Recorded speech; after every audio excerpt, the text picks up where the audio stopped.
L'État, à ce moment-là, a la possibilité d'empêcher l'acquisition d'Alstom par GE.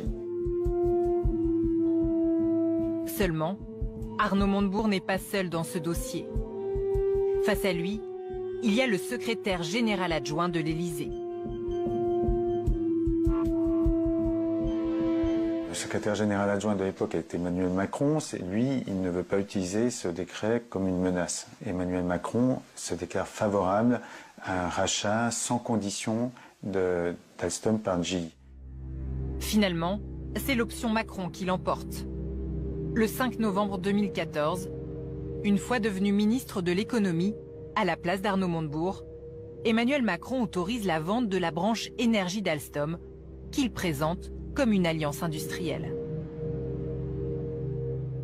Emmanuel Macron ment quand il dit que c'est une alliance. Ça n'est pas une alliance, c'est une absorption, c'est une disparition d'Alstom Énergie au profit de General Electric. Je n'ai pas peur de le dire. Lors des auditions de mars 2015, le ministre de l'économie Emmanuel Macron est lui aussi entendu par les députés. Bon, merci monsieur le ministre.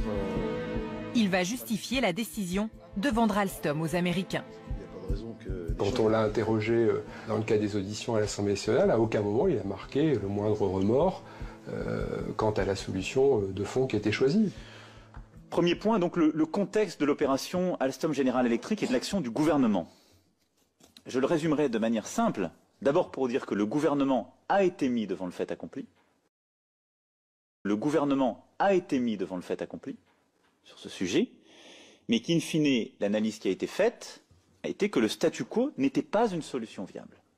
Il n'a jamais à aucun moment remis en cause le fait que Alstom devait être vendu à General Electric. Il a même trouvé ça absolument formidable.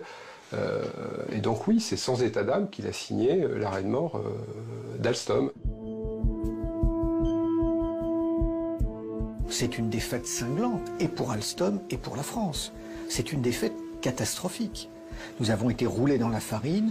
General Electric et les Américains ont eu absolument ce qu'ils voulaient, quand ils voulaient, et probablement en mettant moins d'argent et en rencontrant moins de difficultés que ce qu'ils avaient prévu.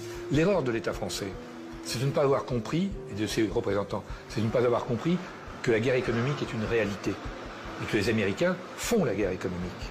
Pour moi, c'est un scandale d'État au niveau de la France, mais je salue les Américains parce que je trouve qu'ils ont fait extraordinaire.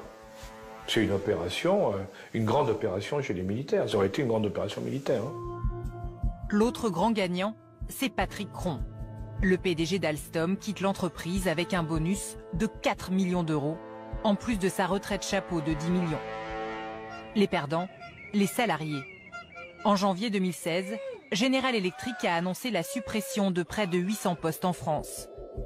La compagnie américaine s'était pourtant engagée au moment du rachat d'Alstom à en créer 1000. A été mis devant le fait accompli.